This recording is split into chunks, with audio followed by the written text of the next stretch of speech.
ನಾನು ಉಡುಪಿಯ ವಿಧಾನಸಭಾ ಸದಸ್ಯನಾಗಿದ್ದಂಥ ಸಂದರ್ಭದಲ್ಲಿ ವಿಧಾನಸಭೆಯಲ್ಲಿ ಮಾತಾಡಿದ್ದೆ ಅಂತ ಹೇಳುವುದನ್ನು ತಾವು ಗಮನಿಸಬೇಕು.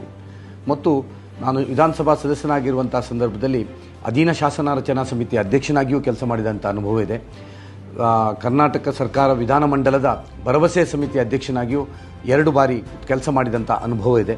ಈ ಎಲ್ಲ ಅನುಭವದ ಆಧಾರದ ಮೇಲೆ ಸರ್ಕಾರಿ ನೌಕರರ ಸಮಸ್ಯೆ ಆದಂಥ NPS OPSನಲ್ಲಿ ಇವತ್ತು ಏನು ಸರ್ಕಾರಿ ನೌಕರರ ಬೇಡಿಕೆ ಇದೆ, OPS ಅನ್ನು ಜಾರಿಗೆ ತರಬೇಕು ಅಂತ ಹೇಳುವಂಥದ್ದು, ನಾನು ವಿಧಾನ ಪರಿಷತ್ ಸದಸ್ಯನಾಗಿ ಆ OPS ಅನ್ನು ಕರ್ನಾಟಕ ಸರ್ಕಾರ ಜಾರಿಗೆ ತರುವಲ್ಲಿ ನನ್ನ ವಿಧಾನ ಪರಿಷತ್ನ ಒಳಗೆ ಮತ್ತು ಹೊರಗೆ ಹೋರಾಟವನ್ನು ಮಾಡಿ ನಿಮ್ಮ ಪರವಾಗಿ ನಾನು ನಿಲ್ತೇನೆ ಅಂತ ಹೇಳುವಂಥ ವಿಶ್ವಾಸವನ್ನು ಮಾತನ್ನು ಹೇಳಲಿಕ್ಕೆ ಬಯಸ್ತಾ ಇದ್ದೇನೆ.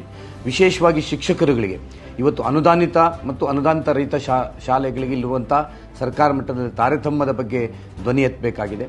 ವಿಶೇಷವಾಗಿ ಪೆನ್ಷನ್ ಸ್ಕೀಮಲ್ಲಿ ನಮ್ಮ ಅನುದಾನಿತ ಶಿಕ್ಷಕರನ್ನು ಬಿಟ್ಟು ಹೋದಂಥನ್ನು ಅವರಿಗೆ ನ್ಯಾಯ ಕೊಡಿಸುವಂಥ ಕೆಲಸಗಳಾಗಬೇಕಾಗಿದೆ. ಮತ್ತು 7th ಪೇ ಕಮಿಷನ್ ಜಾರಿಗೆ ತರಲಿಕ್ಕೆ ಹೋರಾಟವನ್ನು ಮಾಡಬೇಕಾಗಿದೆ. ಈ ರೀತಿ ಸರ್ಕಾರಿ ನೌಕರರು ಮತ್ತು ಶಿಕ್ಷಕರ ಹಲವಾರು ಸಮಸ್ಯೆಗಳಿಗೆ ನಾನು ಹಿಂದೆ ಶಾಸಕನಾಗಿದ್ದಾಗಲೂ ನಿಮ್ಮ ಜೊತೆ ಇದ್ದೆ.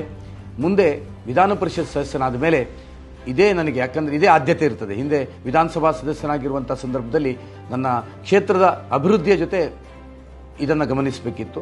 ಇನ್ನು ಮುಂದೆ ಪದವೀಧರರ ಸಮಸ್ಯೆಗಳನ್ನು ಆದ್ಯತೆಯಲ್ಲಿಟ್ಟುಕೊಂಡು ಈ ಸಮಸ್ಯೆಗೆ ಪರಿಹಾರಕ್ಕೆ ನನ್ನ ಪ್ರಯತ್ನವನ್ನು ಮಾಡ್ತೇನೆ. ನಾನು ಯಾವುದೇ ಹೋರಾಟವನ್ನು ಕೈಗೆತ್ತಿಕೊಂಡ್ರೆ ಅದನ್ನು ಗುರಿ ಮುಟ್ಟಿಸೋ ತನಕ ಒಂದು ಹೋರಾಟ ಮಾಡಿದಂಥ ಹಿನ್ನೆಲೆ ಇದೆ. ಇದನ್ನು ಯಾವ ರೀತಿ ಉಡುಪಿ ವಿಧಾನಸಭಾ ಕ್ಷೇತ್ರದ ಶಾಸಕನಾಗಿದ್ದಾಗ ನಾನು ಮಾಡಿದ್ದೇನಾ ಅದನ್ನು ಮನಗಂಡು ಈ ಬಾರಿ ನನಗೆ ನೈಋತ್ಯ ಪದವೀಧರ ಕ್ಷೇತ್ರದಲ್ಲಿ ವಿಧಾನ ಪರಿಷತ್ ಸದಸ್ಯನಾಗಿ ನಿಮ್ಮೆಲ್ಲರ ಧ್ವನಿಯಾಗಿ ಪ್ರತಿನಿಧಿಸಲಿಕ್ಕೆ ನನಗೆ ಅವಕಾಶವನ್ನು ಕೊಡಬೇಕು ಅಂತ ನಾನು ಕೈ ಜೋಡಿಸಿ ವಿನಂತಿಸ್ತಾ ಇದ್ದೀನಿ.